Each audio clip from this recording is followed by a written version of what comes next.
미국과 중국이 오랫동안 경쟁 관계에서 다시 대화가 시작되고 있습니다. 미 국무성은 블링컨 국무장관이 오는 16일부터 21일까지 중국과 영국을 방문한다고 발표했습니다. 블링컨 장관은 지난 6월 중국을 방문하기로 했으나 정찰 풍선 사태로 연기됐었습니다. 블링컨 장관의 이번 중국 방문에서 여러 가지 현안 문제들을 논의할 것이며 특히 북한 핵미사일 문제에 대해서도 언급할 것이라고 밝혀졌습니다.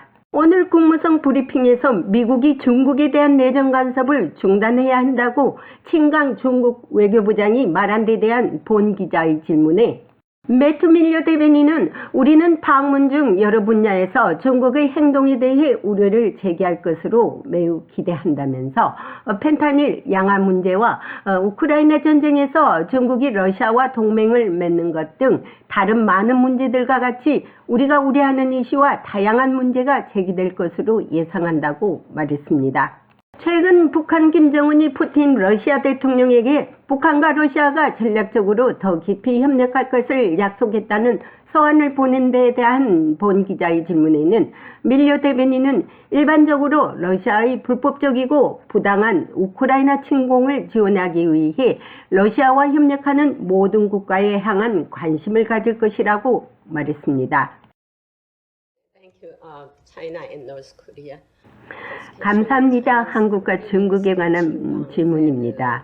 친강 중국 외교부장은 오늘 미국이 내정 간섭을 중단해야 한다고 말했습니다.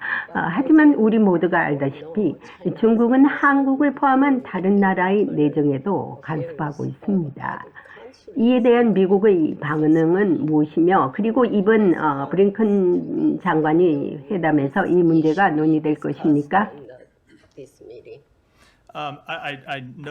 저는 그들이 발신한 내용을 기록했고 저는 우리가 통화에서 말했듯이 장관님이 우리가 그 전화에서 우려했던 점을 제기하는 점을 말하는 것 외에는 직접적으로 말하지 않을 것입니다. 우리는 방문 중 여러 분야에서 중국의 행동에 대해 우려를 제기할 것으로 매우 기대하고 있습니다. 펜타닐 양화 문제 등 우크라이나 전쟁에서 러시아와 동맹을 맺는 것 등 다른 많은 문제들과 같이 우려하는 부분들을 잘 알려져 있고 그리고 방문하는 동안 다양한 문제가 제기될 것으로 충분히 예상합니다.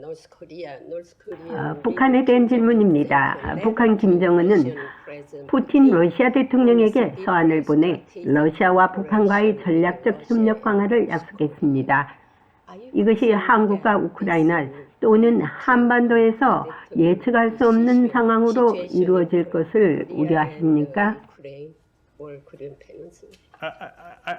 일반적으로 러시아의 불법적이고 부당한 우크라이나 침공을 지원하기 위해 러시아와 협력하는 모든 국가에 대해 관심을 가질 것입니다.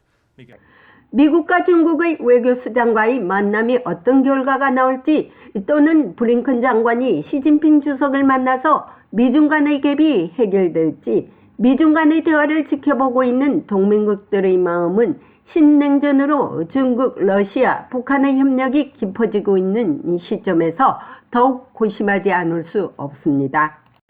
국무성에서 보이스 오브 워싱턴 제니박입니다.